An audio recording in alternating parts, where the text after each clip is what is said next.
ഒരു ചിത്രത്തിന് ഏപ്രിൽ 18 എന്ന് പേരിടുക.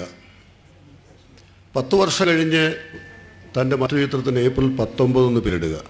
ഈ ധൈര്യം മലയാളത്തിൽ ഒരേ ഒരാളെ കാണിക്കൂ, അത് ബാലേന്ദ്ര മേനോനാണ്. ഒരു സംഘഗാനം നമ്മൾ കേൾക്കുന്നു.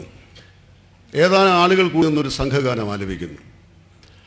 ആ സംഘഗാനത്തിൽ നിന്ന് ഒരു നാദം നമ്മൾ തിരിച്ചറിയുന്നു.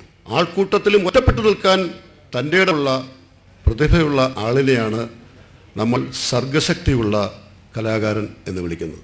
ഈ ഒറ്റയാന്മാർ, ആനകളുടെ കൂട്ടത്തിൽ കൂട്ടം പിണങ്ങി നടക്കുന്ന ഒറ്റയാന്മാർ വ്യക്തിത്വമുള്ളവരാണ്.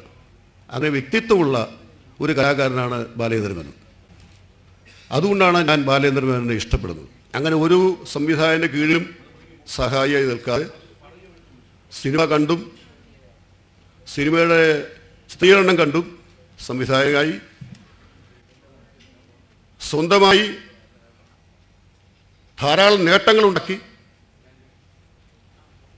ബാലചന്ദ്ര മേനോൻ്റെ നേട്ടം എന്ന് പറയുന്നത് അദ്ദേഹത്തിന് ജന്മനാ ലഭിച്ച നേട്ടം മാത്രമല്ല. അതായത് അദ്ദേഹം ജന്മം കൊണ്ട് മഹാനായതല്ല, അദ്ദേഹത്തിന് മഹത്വം അടിച്ചേൽപ്പിക്കപ്പെട്ടതുമല്ല. അത് കഠിന പ്രയത്നം കൊണ്ട്, അശ്രാന്ത പരിശ്രമം കൊണ്ട് അദ്ദേഹം നേടിയെടുത്തതാണത്.